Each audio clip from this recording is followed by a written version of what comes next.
ಏನು ಡಿಫೆಂಡ್ ಮಾಡಿಕೊಳ್ಳಾರ್ದಂಥ ಪರಿಸ್ಥಿತಿಯಲ್ಲಿ ನಮ್ಮ ಹತ್ರ ಬಣ ಇಲ್ಲ ಅಂತ ಹೇಳೋವಂಥ ಪರಿಸ್ಥಿತಿಯಲ್ಲಿ ನಾವಿಲ್ಲ. ಯಾಕಂತಂದ್ರೆ ಹಂಗೆ ಏನಾರ ಹೇಳಿದ್ರೆ ರಾಜುಗೌಡ ಹುಚ್ಚನ ದಡ್ಡನ ಅಂತಾರೆ. ನಮ್ಮ ಹತ್ರಗಳು ಬಣಗಳು ಭಾಳ ಸೃಷ್ಟಿಯಾಗಿಬಿಟ್ಟಿದ್ದಾವೆ. ನಾವು ಹೈಕಮಾಂಡಕ್ಕೆ ಒತ್ತಾಯ ಮಾಡಿದ್ದೇವೆ. ಈ ಬಣಗಳನ್ನು ಸರಿಪಡಿಸಿಲ್ಲ ಅಂತಂದರೆ ನಮ್ಮ ಪರಿಸ್ಥಿತಿ ಭಾಳ ಚಿಂತಾಜನಕದ. ಆಲ್ರೆಡಿ ಈಗ ನಾವು ICUನಲ್ಲಿದ್ದೀವಿ. ನೀವು ಇದೇ ಥರ ಹೈಕಮಾಂಡ್ ಅವ್ರು ಬಿಟ್ಟರೆ ಕೋಮಾ ಸ್ಟೇಜಿಗೆ ಹೋಗ್ತೀವಿ.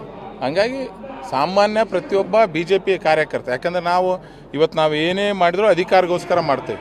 ನಾನು ಮುಂದೆ MLA ಆಗಬೇಕು, ಮಂತ್ರಿ ಆಗಬೇಕು, ನಾನು ಒಂದು ಆಸೆಗೆ ಮಾಡ್ತೇನೆ. ಆದರೆ ಸಾಮಾನ್ಯವಂಥ BJP ನಿಷ್ಠಾವಂತ ಕಾರ್ಯಕರ್ತರು ಏನೂ ಅಧಿಕಾರ ಇರಲಾರ್ದೇ BJP ಪಕ್ಷ ಇರಲಿ ಅಂತ ಭಾಳಷ್ಟು ಜನ ಕಟ್ಟಿ ಬೆಳೆಸಿದ್ದಾರೆ. ಅಂಥವ್ರಿಗೆಲ್ಲ ನೋವು ಮಾಡೋಂಥ ಕೆಲಸ ನಾವು ಮಾಡ್ತಿದ್ದೇವೆ. ಇದು ಸರಿಯಲ್ಲ. ಹಾಗಾಗಿ ಹೈಕಮಾಂಡು ಆದಷ್ಟು ಬೇಗನೆ ಎಲ್ಲ ಬಣಗಳನ್ನು ಕರೆಸಿ ಒಂದೇ ಬಣ ಮಾಡೋಂಥ ಒಂದು ಕೆಲಸ ಮಾಡ್ತಾ ಅದು BJP ಬಣ ಮಾಡೋಂಥ ಕೆಲಸವನ್ನು ಮಾಡ್ತದೆ. ಇವತ್ತು ರಾಮಲಣ್ಣವ್ರ ಜೊತೆಗೂ ನಾವು ಮಾತಾಡಿದ್ದೇವೆ, ಎಲ್ಲರೂ ಜೊತೆಗೆ ಮಾತಾಡಿದೆ. ಇನ್ನೂ ನಾವು ಹಿಂಗೆ ಇದೇ ಥರ ಕಿತ್ತಾಡ್ಕೊಂತ ಹೋದ್ವಿ ಅಂದ್ರೆ ಮುಂದಿನ ದಿನದಲ್ಲಿ ಉಳುಗಾಲಿಲ್ಲ ಅನ್ನೋದು ಮಾತನ್ನು ಎಲ್ಲರಿಗೂ ಸ್ಪಷ್ಟಪಡಿಸಿದ್ದೇವೆ. ಹೈಕಮಾಂಡ್ ಅವರಿಗೂ ಮಾತಾಡಿದ್ದೇವೆ. ಆದಷ್ಟು ಬೇಗನೆ ಎಲ್ಲ ಬಣಗಳನ್ನ BJP ಬಣ ಆಗಿ ಒಂದೇ ಬಣನ ಮಾಡ್ತಾರೆ. ಅಲ್ಲ ಸರ್, ಯಾವುದೇ ಕಾರಣಕ್ಕೂ ಕೂಡ ವಿಜೇಂದ್ರನ ಒಪ್ಪಲ್ಲ ಅಂತಂದು ಯತ್ನಾಳ್ ಅವ್ರ ಟೀಮ್ ಅಂದರೆ ಅವ್ರವ್ರ ಒಪಿನಿಯನ್ ಅವ್ರು ಹೇಳ್ತಾರೆ. ಹೈಕಮಾಂಡ್ ಎಲ್ಲರಿಗೂ ಕರೆಸಿ ಕರೆಕ್ಟಾಗಿ ಎಲ್ಲರಿಗೂ ಸ್ಟ್ರಿಕ್ಟಾಗಿ ವಾರ್ನಿಂಗ್ ಮಾಡಿ ಹೇಳಿದಾಗ ಹೈಕಮಾಂಡ್ ಮಾತಿಗೆ ಯಾರು ಬೆಲೆ ಕೊಟ್ಟು ಇರಬೇಕಾಗ್ತಾವೆ ಇರ್ಲಾರ್ದವ್ರು ಅವ್ರವ್ರ ದಾರಿ ಅವ್ರು ನೋಡ್ಕೊಂತಾರೆ. ಈಗ ಯಾಕಂತಂದರೆ ಈಗ ನಂದು ಒಂದು ಒಪಿನಿಯನ್ ಇರ್ತದೆ, ಬೇರೆಯವ್ರದ್ದೊಂದು ಒಪಿನಿಯನ್ ಇರ್ತದೆ. ಬಟ್ ಹೈಕಮಾಂಡ್ ಏನು ತೀರ್ಮಾನ ಅಂತ ಅದಕ್ಕೆ ಎಲ್ಲರೂ ಬದ್ಧ ಆಗಿರ್ಬೇಕಾಗ್ತದೆ. ಈಗ ಆಲ್ರೆಡಿ ನಾವು ಎಲ್ಲೆಲ್ಲಿ ಬೀದಿಯಲ್ಲಿ ಮಾತಾಡಬೇಕು, ರಸ್ತೆಯಲ್ಲಿ ಮಾತಾಡಿದ್ದೇವೆ, ಎಲ್ಲ ಆಫೀಸ್ ಬೇರೆಯವರಿಗೆ ಮಾತಾಡಿದ್ದೇವೆ. ಬಟ್ ಇದು ನಿಜಕ್ಕೂ ನಮ್ಮ BJPಗೆ ಒಳ್ಳೆ ಬೆಳವಣಿಗೆ ಅಲ್ಲ.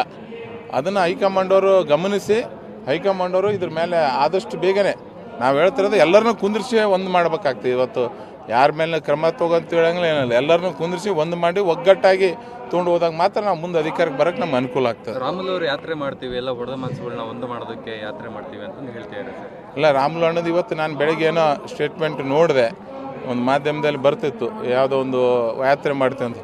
ಯಾತ್ರೆ ಮಾಡಿ ಇಲ್ಲೇ ಸ್ಟೇಟ್ನವ್ರ ಕೈಯಾಗಿ ಇವತ್ತು ಯಾರ ಕೈಯಾಗಿ ಏನು ಉಳಿದಿಲ್ಲ. ಹೈಕಮಾಂಡ್ ಡೆಲ್ಲಿಯವರೇ, ಅದು ಸ್ಪೆಷಲಿ JP ನಡ್ಡಾ ಸರು, ಅಮಿತ್ ಶಾ ಸರೇ ಸ್ಟ್ರಿಕ್ಟಾಗಿ ತೀರ್ಮಾನ ತೊಗೊಂಡ್ರೆ ನಮ್ಮ ಸಮಸ್ಯೆ ಬಗೆಹರ್ತದೆ. ಸ್ಟೇಟ್ನವರು ದಾಟಿ ಹೋಗಿಬಿಟ್ಟಿದೆ ಈಗ ಆಲ್ರೆಡಿ.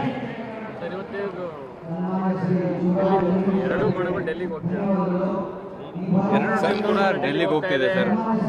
ಡೆಲ್ಲಿ ಬರಕ್ಕೆ ಹೇಳಿದ್ದಾರೆ ಸರ್. ಅದ್ರ ಬಗ್ಗೆ ನನಗೇನು ಮಾಹಿತಿ ಇಲ್ಲ. ಹೋಗ್ತಿದ್ದಾರೆ, ಬರ್ತಿದ್ದಾರೆ, ಮಾಧ್ಯಮದಲ್ಲಿ ನೋಡ್ತಿದ್ದೀವಿ. ಬಟ್ ಎಲ್ಲಿವರೆಗೆ JP ನಡ್ಡಾ ಸರು, ಅಮಿತ್ ಶಾ ಸರು ಕರೆಸಿ ಸ್ಟ್ರಿಕ್ಟಾಗಿ ವಾರ್ನ್ ಮಾಡಂಗಿಲ್ಲ, ಅಲ್ಲಿವರೆಗೆ ನಮಗೆ BJP ಕಾರ್ಯಕರ್ತ ಉಳಿಗಾಲಿಲ್ಲ.